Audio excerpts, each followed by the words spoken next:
آج سے کچھ سال پہلے کی بات ہے کہ سعد نام کا ایک لڑکا ہوا کرتا تھا۔ کہتے ہیں کہ اس پہ کسی بری آتما کا سایہ ہو گیا تھا جس نے اس لڑکی کی جان لے لی۔ آخر سعد پر وہ اثرات آئے کہاں سے اور ایسا کیا ہوا کہ سعد کی جان چلی گئی؟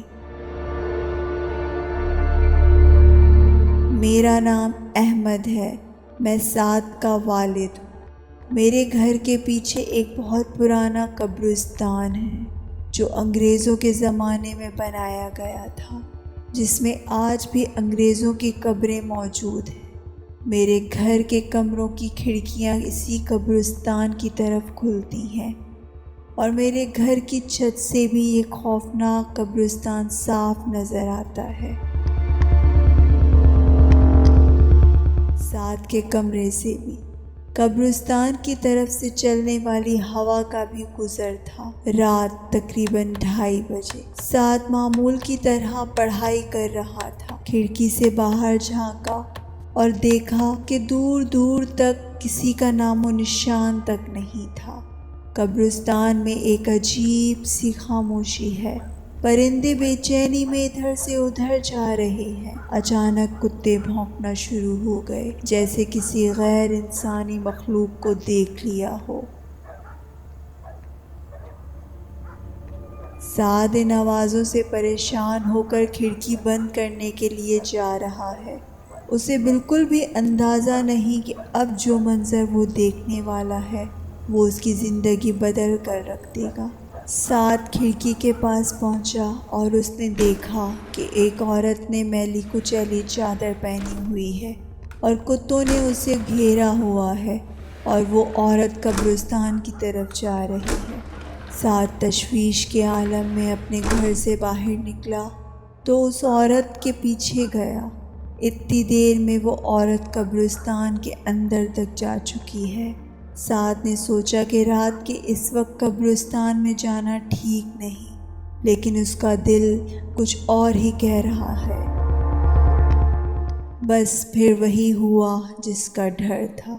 سعد اس عورت کی قبر تک پہنچ گیا اور اب وہ اس عورت کے آمنے سامنے کھڑا ہے۔ سعد نے اسے پوچھا کہ وہ کون ہے اور اتنی رات کو یہاں کیا کر رہی ہے۔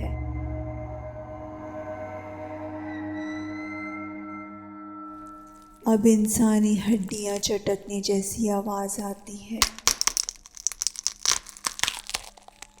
اس عورت نے بنا مڑے اپنی پوری گردن پیچھے گھما لی۔ اس کا خوفناک چہرہ سعد کی طرف تھا اور باقی کا جسم دوسری طرف۔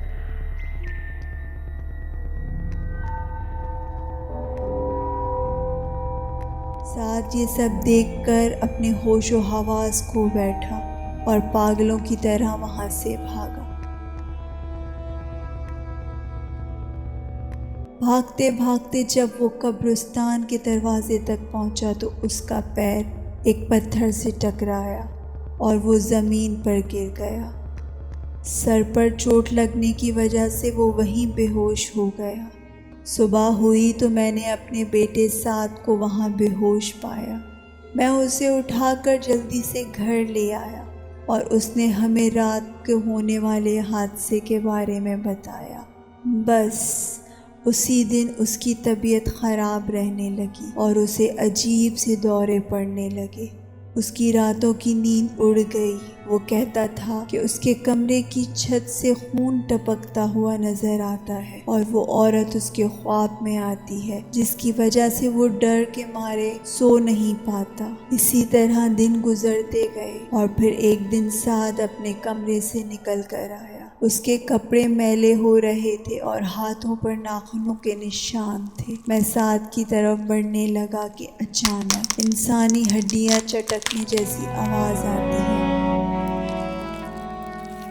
اور سعد نے اسی عورت کی طرح اپنی گردن گھما لی۔ اب اس کی گردن میری طرف تھی اور اس کا جسم پیچھے کی طرف، اور دیکھتے ہی دیکھتے سعد کی لاش زمین پر گری ہوئی تھی۔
مزید قصے اور کہانیاں سننے کے لیے ہمارے چینل کو سبسکرائب کریں اور بیل آئیکن دبانا نہ بھولیں۔ شکریہ۔